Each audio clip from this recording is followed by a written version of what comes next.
Very good morning friends, स्वागत है आपका हमारे यूट्यूब चैनल ISP मेंटोर पे। जैसा कि आप लोगों को पता है कि हम डेली लेके आते हैं आपके लिए डेली करंट अफेयर्स क्विज, जिसमें हम ना सिर्फ उस क्विज को, उस क्वेश्चन को, बल्कि हम उससे रिलेटेड जितनी भी इंफॉर्मेशन है, जितनी आपके एग्जाम के लिए इम्पोर्टेंट है और उससे क्वेश्चन पूछे जाने की आशंका है, उन सबको डिस्कस करते हैं। आज हम डिस्कस करेंगे 28 जुलाई करंट अफेयर। चलिए देखते हैं अपना पहला क्वेश्चन कि भारत ने हाल ही में हाल ही में भारत ने हाल ही में भारत ने किस तारीख को कारगिल विजय दिवस मनाया, जो इसकी 25वीं वर्षगांठ है। क्या कह रहा है कि जो कारगिल विजय दिवस की कौन सी वर्षगांठ है, ये 25वीं वर्षगांठ है। 25वीं वर्षगांठ है। किस दिन हमने मनाया? 26 जुलाई को। किस दिन मनाया हमने? 26 जुलाई को मनाया हमने कारगिल विजय दिवस की 25वीं वर्षगांठ। जैसा कि आप लोगों को पता है कि 1999 में इंडिया पाकिस्तान का एक वॉर हुआ था, जिसमें जिसमें हम जो हमारे शहीद लोग, बहुत सारे हमारे सेना के जवान शहीद हो गए थे। हम उनको ट्रिब्यूट करने के लिए, उनको ट्रिब्यूट पे करने के लिए हम और इस विजय दिवस को सेलिब्रेट करने के लिए कारगिल विजय दिवस मनाते हैं। ठीक है, नेक्स्ट क्वेश्चन देखते हैं कि खान क्वेस्ट सैन्य अभ्यास की मेजबानी किस देश ने की है। ठीक है, क्या पूछ रहा है कि खान क्वेस्ट सैन्य अभ्यास की मेजबानी किस देश ने की है? किस देश ने की है? मंगोलिया ने की है। किस देश ने की है? मंगोलिया ने की है। खान क्वेस्ट क्या है? Khan quest Khan quest Khan quest ये कब स्टार्ट हुआ था? स्टार्टेड इन 2023 में स्टार्ट हुआ था खान क्वेस्ट। और इसमें स्टार्टिंग में बायलेटरल एक्सरसाइज थी ये बायलेटरल एक्सरसाइज थी ये दो देशों के बीच में, यूएसए और मंगोलिया के बीच में।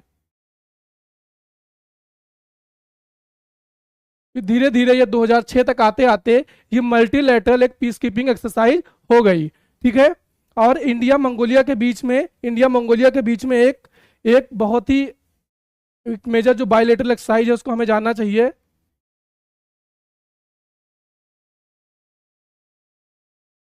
वो है नोमैडिक नोमैडिक एलिफेंट। इस एक्सरसाइज को भी याद रखना है। ये इंडिया और मंगोलिया के बीच एक बायलेटरल एक्सरसाइज, इसका नाम है नोमैडिक एलिफेंट। ठीक है, और इसकी मंगोलिया की कैपिटल क्या है? उलान उलान बतार उलान बतार। और इसकी करेंसी क्या है? तुगरिक। ठीक है, इसकी कैपिटल क्या है? उलान बतार, और इसकी करेंसी क्या है? तुगरिक। ठीक है, और इंडिया मंगोलिया के बीच में जो बाइलेटरल एक्सरसाइज, उसका क्या नाम है? Nomadic elephant. नेक्स्ट देखते हैं कि हाल ही में 500वें सामुदायिक रेडियो का उद्घाटन किसने किया। क्या कह रहा है कि who has inaugurated the 500th community radio? किसने किया? अश्वनी वैष्णव जी ने। अश्वनी वैष्णव जी, जो क्या है? Ministry of information and broadcasting. और कहाँ किया है ये? आइजॉल आइजॉल मिजोरम आइजॉल मिजोरम। ठीक है, कहाँ किया है? आइजॉल मिजोरम में। नेक्स्ट देखते हैं कि हाल ही में जारी 2024 Henley passport Henley passport passport Henley passport Henley passport में भारत का स्थान क्या है? क्या पूछ रहा है कि what is India's rank in the recently release 2024 Henley passport? क्या है रैंकिंग? 82 है। कितनी रैंकिंग है इंडिया की? 82। और इसमें टॉप पे कौन है? टॉप पे कौन है? सिंगापुर। टॉप पे कौन है? सिंगापुर है। और दूसरे नंबर पे फ्रांस है। और तीसरे नंबर पे जर्मनी। ठीक है, ठीक है, इसमें टॉप पे कौन है? सिंगापुर। और सेकंड नंबर पे फ्रांस, थर्ड नंबर पे जर्मनी। और इंडिया का कौन सा स्थान है? 82। ठीक है, नेक्स्ट देखते हैं कि स्वदेशी रूप से निर्मित स्टील्थ फ्रिजेट ट्रिपुट त्रिपुट, क्या नाम है? त्रिपुट। किस देश की सहायता से बनाया गया है? किस देश की सहायता से बनाया गया है? रूस की सहायता से बनाया गया है। किस देश की सहायता से बनाया गया है? रूस की सहायता से बनाया गया है। क्या कह रहा है? स्टील्थ, थोड़ा समझते हैं, स्टील्थ फ्रिगेट। ये फ्रिगेट का मतलब नेवल, नौसेना का ये एक वॉरशिप है। और स्टील्थ एक टेक्नोलॉजी है जो किसी भी प्लेन को या वॉरशिप को रडार से प्रोटेक्शन देती है। रडार से जो डिटेक्शन होता है उससे प्रोटेक्शन देती है stealth frigate technology, stealth technology. ठीक है, फ्रिगेट क्या है? एक नेवल वॉरशिप है। ठीक है, और आपको यह भी जानना चाहिए कि 2016 में इंडिया रसिया के बीच में एक डील हुई जिसमें यह हुआ कि 4 नेवल वॉरशिप बनाई जाएंगे, जिसमें दो को इंपोर्ट किया जाएगा रसिया से और 2 इंडिया में बनाई जाएंगी। ये 2 को इंपोर्ट किया जाएगा और 2 को इंडिया में बनाया जाएगा। ठीक है, और उसी के अंतर्गत जो पहली बनाई गई है कौन सी है? त्रिपुट। उसी के अंतर्गत जो पहली बनाई गई है वो कौन सी है? त्रिपुट। और उसके अंदर जो जो इंपोर्टेड है उसका क्या नाम है? तुशील, तुशील और तमन। तुशील और तमन, ये 2 कौन सी है? ये 2 इंपोर्टेड हैं। और जो इंडिया में पहली बनाई गई है वो कौन सी बनाई गई है? त्रिपुट। इसको याद रखना है। ठीक है, क्या कह रहा है? राष्ट्रपति भवन में स्थित दरबार हॉल का नया नाम क्या है? क्या पूछ रहा है? दरबार हॉल का नया नाम क्या है? क्या नाम है? राजसभा मंडप। क्या है? जो न्यू नेम ऑफ द दरबार hall located in Rashtrapati Bhavan, उसका क्या नाम है? उसका क्या नाम है? एक सेकेंड, क्या पूछा? राष्ट्रपति भवन में स्थित दरबार हॉल का नाम क्या है? गणतंत्र मंडप। क्या नाम है? गणतंत्र मंडप। और एक जो अशोक था, जो जो जो क्या था? अशोक हॉल जो था उसका नाम बदल के अब कर दिया गया है अशोक मंडप। का नाम बदल के कर दिया गया है अशोक मंडप। और जो दरबार हॉल था उसका बदल क्या कर दिया गया है? गणतंत्र मंडप। क्या कर दिया गया है? गणतंत्र मंडप। नेक्स्ट देखते हैं कि गहरे समुद्र तल पर खोजे गए ऑक्सीजन के नए रूप को क्या नाम दिया गया है? अभी हाल ही में क्या हुआ कि समुद्र तल में लगभग कितने गहरे में? लगभग 13,000 फीट की गहराई में ऑक्सीजन मिली। अभी तक क्या माना जा रहा था कि जो ऑक्सीजन का सोर्स है वो फोटोसिंथेसिस की प्रक्रिया है, जो कि लगभग प्लांट्स और एल्गी करते हैं, वही उसका सोर्स है। लेकिन अभी क्या हुआ है कि एक ऑक्सीजन को डिस्कवर की गई है, कहाँ पे? डीप ओशन में, लगभग 13,000 फीट की। जो वहां पे मिनरल डिपॉजिट्स हैं, वो ऑक्सीजन का सोर्स है वहां पे। मतलब इतनी डेप्थ में ऑक्सीजन मिली है, उसका सोर्स क्या है? वो मिनरल डिपॉजिट्स हैं। तो अभी तक क्या माना जाता था कि जो लाइफ आई है, जो जीवन आया है पृथ्वी पर, वो आया है फोटोसिंथेसिस की प्रक्रिया के बाद जब ऑक्सीजन बनी। लेकिन अब ऐसा माना जा रहा है कि हो सकता है जीवन इस फोटोसिंथेसिस की प्रक्रिया के पहले भी आ रहा हो। तो उस ऑक्सीजन को क्या नाम दिया गया है? Dark oxygen. क्या नाम दिया गया है? Dark oxygen. ठीक है, और क्या कह रहा है कि who will be the next managing director of Rajasthan electronics and instruments limited? कौन है? ब्रजेश दीक्षित जी हैं। क्या कह रहा है? राजस्थान इलेक्ट्रॉनिक्स एंड इंस्ट्रूमेंट्स, क्या कह रहा है कि Rajasthan electronics and instrument limited RIL के अगले प्रबंध निदेशक MD कौन होंगे? ब्रजेश दीक्षित जी होंगे। ठीक है, नेक्स्ट देखते हैं कि हाल ही में किस कंपनी को solar energy corporation of India limited के साथ 600 मेगावाट PPA के हिस्से के रूप में 400 मेगावाट की सौर परियोजना का उद्घाटन किया? क्या कह रहा है? कि which company recently inaugurated a 400 megawatt solar project?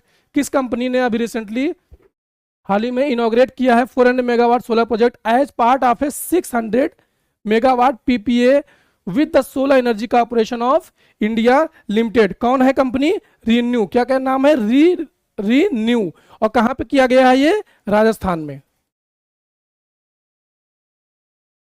कहाँ इस परियोजना का उद्घाटन किया गया? 400 मेगावाट की परियोजना, सौर परियोजना का उद्घाटन कहाँ, किसने, किस कंपनी ने किया है? रिन्यू ने। और कहाँ किया है? राजस्थान में किया है। ठीक है, फिर देखते हैं कि बिहार के एंटी पेपर लीक बिल के तहत सरकारी परीक्षाओं में धांधलियों के लिए प्रस्तावित अधिकतम सजा की अवधि क्या है? अभी हाल ही में एक जो है एक एक पेपर लीक बिल लाया गया है, जिसमें जो है जो पेपर लीक की धांधलियों को रोकने के लिए एक सजा का प्रावधान किया। कितना है? 10 वर्ष और कितना है? 1 करोड़ 1 करोड़ जुर्माना भी उस पर लगाया जा सकता है। ठीक है, 10 वर्ष और 1 करोड़। ठीक है,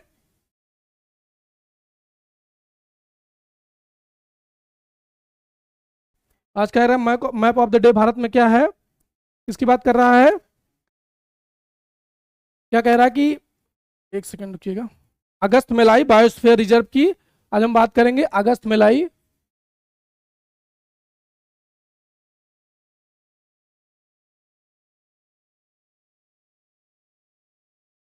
अगस्त मलाई बायोस्फीयर रिजर्व क्या कह रहा है? यह भारत में पश्चिमी घाट पर्वत श्रृंखला के सबसे दक्षिणी सिरे पर स्थित एक संरक्षित क्षेत्र है और जैव विविधता हॉट स्पॉट है। कहाँ पे है ये? कहाँ पे है ये? पश्चिमी घाट के सबसे दक्षिणी सिरे में। और कौन से स्टेट में है ये? केरला और तमिलनाडु। किन किन स्टेट में है ये? किन किन स्टेट में? 2 स्टेट से फैला हुआ, केरला और तमिलनाडु में। और क्या कह रहा है? चेन कुरुंजी, एक चेन कुरुंजी फ्लावरिंग प्लांट है,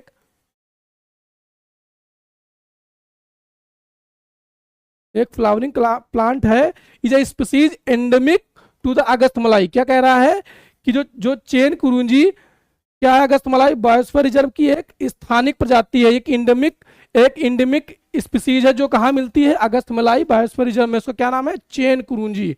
ठीक है, आगे देखते हैं कि इट किन कंपासेज, इसमें निम्नलिखित वन्य जीव अभ्यारण्य शामिल है। कौन कौन से? जैसे सिंडुरनी वाइल्ड लाइफ सेंचुरी, ठीक है, Para wildlife sanctuary, Neyyar wildlife sanctuary and Kalakkad Mundanthurai tiger reserve. क्या कह रहा है? कलक्कड़ मुंडानथुराई टाइगर रिजर्व, इसमें इतने वन्यजीव अभ्यारण्य शामिल है। ठीक है, और क्या कह रहा है कि 2016 में Agasthya Malai biosphere reserve became the part of UNESCO world network of biosphere reserve. ठीक है, 2016 में इसको जो है UNESCO world network of biosphere reserve का हिस्सा बना दिया गया है। ठीक है, और क्या कह रहा है कि अगस्त मेलाई कनिकारन का भी घर है। क्या है? कनिकारन एक वहां की सबसे पुरानी ट्राइब है, ओल्डेस्ट ट्राइब है वहां की। ठीक है, जो वहां पे पाई जाती है। कहाँ पे पाई जाती है? कहाँ पे पाई जाती है? अगस्त मेलाई बायोस्फीयर रिजर्व। ठीक है, अब आगे देखते हैं क्या कह रहा है।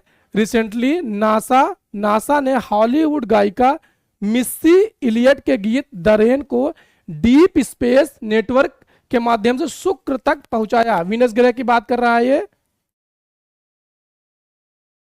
ठीक है, ठीक है, और क्या कह रहा है? Venus is often called earth twin. क्या है? पृथ्वी का जुड़वा। अगर आप क्वेश्चन आ जाए कि पृथ्वी का जुड़वा ग्रह किसको कहा जाता है? कौन है? वीनस। ठीक है, और क्या है? पृथ्वी से थोड़ा सा छोटा है, smaller than, slightly smaller than, या पृथ्वी से थोड़ा छोटा है। और यह सूर्य से दूसरा ग्रह है, आपको पता होगा, मरकरी देन वीनस। ठीक है, फिर अर्थ। ठीक है, यह सूर्य से दूसरा ग्रह और छठा सबसे बड़ा ग्रह है। ठीक है, छठा सबसे बड़ा है वो, फिर सूर्य से दूसरा ग्रह है। फिर क्या कह रहा है कि यह सौरमंडल का सबसे हॉटेस्ट, क्या कह रहा है कि ये it is the hottest planet in our solar system. Hottest planet है ये सोलर सिस्टम का। क्यों है? क्योंकि यहाँ पे सबसे ज्यादा CO2 पाई जाती है, सबसे ज्यादा कार्बन डाइऑक्साइड पाई जाती है। आपको पता होगा कि कार्बन डाइऑक्साइड एक ग्रीन हाउस गैस है। ठीक है, जिसके कारण ये सबसे हॉटेस्ट प्लेनेट है हमारे सोलर सिस्टम का। ठीक है, शुक्र पूर्व से पश्चिम की ओर घूमता है। आपको जैसे अर्थ कैसे घूमती है? West to east.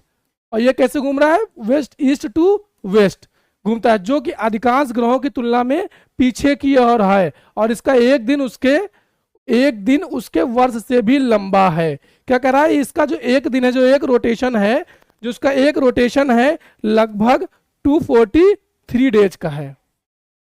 ठीक है, और ये सब प्लैनेट्स में सबसे लॉन्गेस्ट रोटेशन वाला, सबसे लॉन्गेस्ट रोटेशन वाला प्लैनेट है। सबसे लंबा रोटेशन किसका है, इसी का है, वीनस का कितना है 243 डेज का है। और क्या कह रहा है, under the Venus orbiter mission ISRO plans to launch Shukrayaan 1। ISRO ने क्या प्लान किया है, शुक्रयान 1 को लॉन्च करने का प्लान किया है। Spacecraft destined to orbit Venus to study the atmosphere of Venus. क्या करेगा वो, वीनस का जो एटमॉस्फेयर है, जो वीनस का एटमॉस्फेयर का अध्ययन करेगा शुक्र की और क्या कह रहा है कि जो शुक्र ऑर्बिटर मिशन के तहत इसरो शुक्रयान 1 को लॉन्च करने की योजना बना रहा है, जो शुक्र के वायुमंडल का अध्ययन करने के लिए, शुक्र के वायुमंडल का अध्ययन करने के लिए शुक्र की परिक्रमा करने वाला एक अंतरिक्ष यान है। ठीक है, अब देखिए इसमें नासा के दो फ्यूचर जो प्लान है उनकी बात कर रहा है। एक है डाविंसी मिशन और दूसरा है वेरिटास। ठीक है, डाविंसी मिशन क्या कह रहा है कि डाविंसी मिशन जिसका अर्थ है deep atmosphere Venus investigation of novel gases chemistry and imaging वर्ष 2029 तक लॉन्च होने वाला है। ये डाविंसी मिशन कब तक लॉन्च होने वाला है, 2029 तक। फिर दूसरा कौन सा है, Veritas also known as Venus emissivity radio science InSAR topography and spectroscopy. ये कब तक लॉन्च होने वाला, 2031 तक।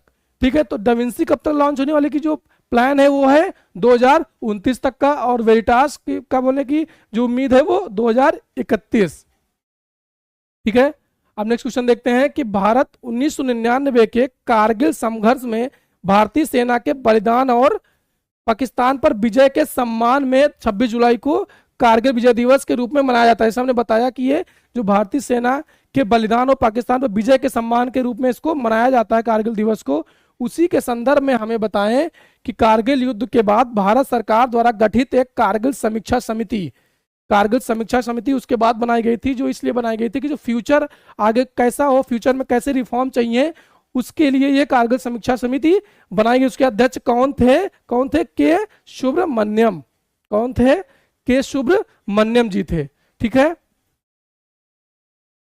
कह रहा भारतीय सेना 21वीं एक्स खान क्वेस्ट 2024 जैसे हमने बताया में भाग लेने के लिए मंगोलिया रवाना हुई। उसी के संदर्भ में हमें बताएं कि एक्स खान क्वेस्ट मुख्य रूप से किस क्षेत्र में आयोजित किया जाता है, कहां पे, मध्य एशिया में।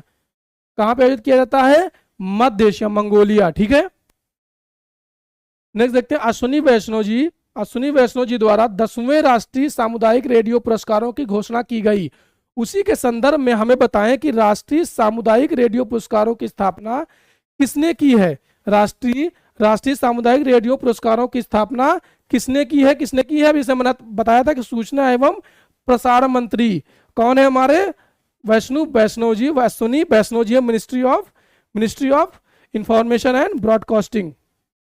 ठीक है, फिर देखते हैं हेनले पासपोर्ट इंडेक्स, जिसको हमने पहले भी डिस्कस किया। 2024 में भारत किस नंबर पे है, 82वें नंबर पे है, सिंगापुर पहले नंबर पे स्थान पर। उसी के संदर्भ में हेनले पासपोर्ट इंडेक्स कितनी बार अपडेट किया जाता है, वार्षिक, एनुअली इसको अपडेट किया जाता है हर एक साल। ठीक है, फिर क्या कह रहा है कि स्वदेशी रूप से निर्मित तलवार श्रेणी का फ्रिजेट त्रिपुट हमने डिस्कस किया था, GSL द्वारा लॉन्च किया गया। उसी के संदर्भ में हमें बताएं कि गोवा शिपयार्ड लिमिटेड का मालिक कौन है, रक्षा मंत्रालय है, मिनिस्ट्री ऑफ डिफेंस है। मिनिस्ट्री ऑफ डिफेंस ही सारा काम देखती है किसका, गोवा शिपयार्ड लिमिटेड का। ठीक है, आगे देखते हैं कि हाल ही में वित्त मंत्री ने आंध्र प्रदेश के लिए 15,000 करोड़ रुपए की वित्तीय सहायता की घोषणा की है। ठीक है, किसके लिए, आंध्र प्रदेश के लिए कितनी घोषणा की, 15,000 करोड़ रुपए की घोषणा की है। फिर क्या कह रहा है, बुद्ध के जीवन से जुड़े निम्नलिखित राज्यों पर विचार कीजिए। ठीक है, अब क्या कह रहा है कि जैसे गंधार, कौशल, मगध। अगर आप लोगों ने जैसे इसमें बताते हैं जैसे गंधार, ठीक है, आपको आपने अगर पढ़ा होगा कि गंधार जो है वो डेवलप ही हुआ है मौर्यन एम्पायर के समय। मौर्यन एम्पायर के दौरान ही ये डेवलप ही हुआ है, ये इमर्ज हुआ है इमर्ज ड्यूरिंग मौर्यन एम्पायर के समय इमर्ज हुआ। तो ये उस समय तो कोई चांस ही नहीं है कि जब बुद्ध के जीवन से संबंधित होने के चांसेस इसके बिल्कुल ना के बराबर हैं। तो अगर हम एक को भी एलिमिनेट कर दें तो कैसे, जैसे एक चला गया, बी बी बी एलिमिनेट हो गया, डी में बच गया कौन सा, सी और सी, 2 और 3। अब देखते हैं जैसे मगध, ठीक है, तो आपको मगध पता होगा, जैसे मगध, मगध कौन सा राजा था उसमें, बिंबिसार, ठीक है, मगध कौन सा राजा था। और ये जब जब जब बुद्ध के महाभिनिष्क्रमण जिसको बोलते हैं, जब उन्होंने घर छोड़ा था, महाभिनिष्क्रमण के बाद वो सबसे पहले कहाँ आए थे, मगध ही आए थे, सबसे पहले मगध ही आए थे, ठीक है। और एक ऑप्शन है कौशल, और एक ऑप्शन है कौशल, कौशल कैपिटल क्या है, श्रावस्ती। यहाँ पे वो 24 24 चतुर्मास, ठीक है, उन्होंने अपने लाइफ का बहुत लंबा समय, लगभग 24 चतुर्मास बुद्ध जी वहां पे रुके थे। तो ये भी उनके जीवन से, और मगध ये भी उनके जीवन से संबंधित है, मगध भी संबंधित है। और गंधार, जैसे मैंने बताया कि गंधार इमर्ज ही हुआ है मौर्य के पीरियड में, ठीक है, मौर्य साम्राज्य के दौरान, और स्पेशली अशोका के टाइम, ठीक है। कौन सा ऑप्शन सही है, ओनली 2 और 3। नेक्स्ट देखते हैं,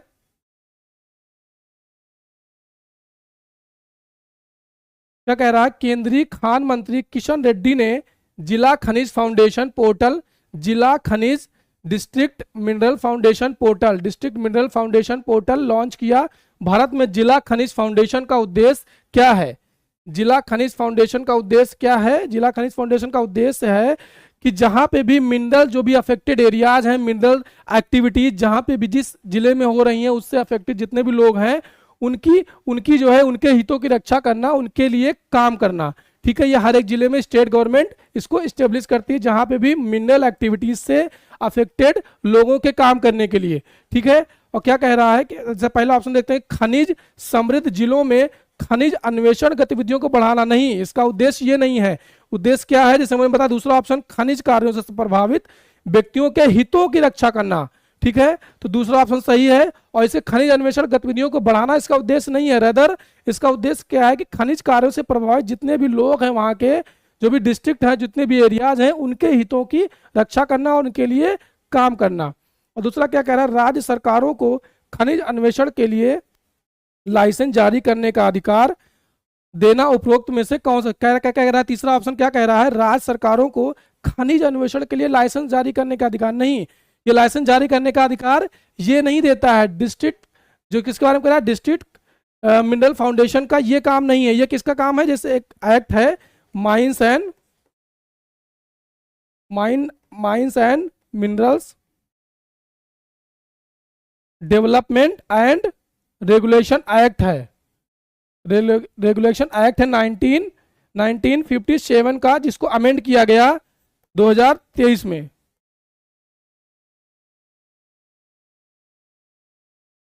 ठीक है। इसमें जो है, इसमें एटॉमिक मिनरल जितने भी हैं उनको छोड़ के उनमें जो है उसके लिए सेंटर काम करती है, बाकी के लिए स्टेट लाइसेंस जारी करता है। किस एक्ट के through, mines and minerals development and regulation act 1957 amended in 2023, जिसमें एटॉमिक मिनरल्स को छोड़ के बाकी जितने मिनरल्स हैं उनके लिए लाइसेंस जारी करने का अधिकार स्टेट के पास है, ठीक है। तो ये तीसरा भी गलत हो गया, पहला भी गलत हो गया, बचा कौन, 2। तो कौन सा ऑप्शन सही है, केवल 2, ठीक है। क्या कह रहा है कि हुमायूं का मकबरा विश्व धरोहर स्थल संग्रहालय आगंतुकों के लिए खुलने वाला है, ठीक है। क्या है, हुमायूं का मकबरा विश्व धरोहर स्थल संग्रहालय आगंतुकों जो विजिटर्स हैं उनके लिए खुलने वाला है। हुमायूं के मकबरे के बारे में, हुमायूं के मकबरे के बारे में निम्नलिखित कथनों पर विचार करें। क्या कह रहा है, 1570, इसको कब बनाया गया था, 1570 में, 1570 में निर्मित हुमायूं का मकबरा भारतीय उपमहाद्वीप का पहला प्रमुख उद्यान मकबरा है। क्या कह रहा है कि built in 1570 Humayun's tomb is the first major garden tomb in Indian subcontinent. आपको याद रखना है कि ये कब बनाया गया था, 1570 में बनाया गया था, और ये इंडियन सबकॉन्टिनेंट का पहला जो था गार्डन टॉम था। गार्डन टॉम था जो किस पे बेस्ड था, चारबाग स्टाइल पे,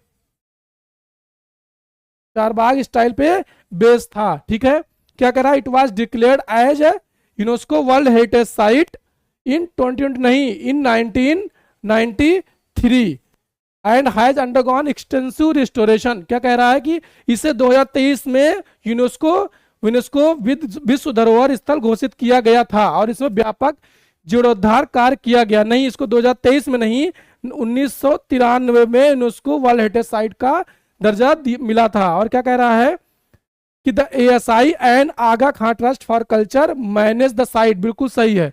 ठीक है, तो इसमें दूसरा ऑप्शन सही है। क्या कह रहा है दूसरा ऑप्शन कि इट वाज डिक्लेयर्ड आज यूनेस्को वर्ल्ड हेरिटेज साइट इन 2023, नहीं, इसको कब डिक्लेयर किया, 1993 में, तो दूसरा ऑप्शन गलत है। ठीक है, और इसको कब बनाया गया था, 1570 और बेस्ड है चारबाग स्टाइल में, और ये पहला मेजर गार्डन टॉम्ब है इन इंडियन सब कॉन्टिनेंट का। ठीक है, तो दूसरा ऑप्शन गलत हो गया, तो पहला और तीसरा सही है। ऑप्शन कौन सा सही है, ए। ठीक है, चलिए आज के लिए इतना ही। इन सब के पीडीएफ, जैसा कि आप लोगों को पता है कि इन सब की पीडीएफ हमारे टेलीग्राम चैनल पे प्रोवाइड करा दी जाती है, जिसका लिंक हमारे डिस्क्रिप्शन बॉक्स में दे दिया गया है। आप लोग जाके वहां से उसको ज्वाइन कर सकते हैं। आज के लिए इतना ही, थैंक यू, धन्यवाद।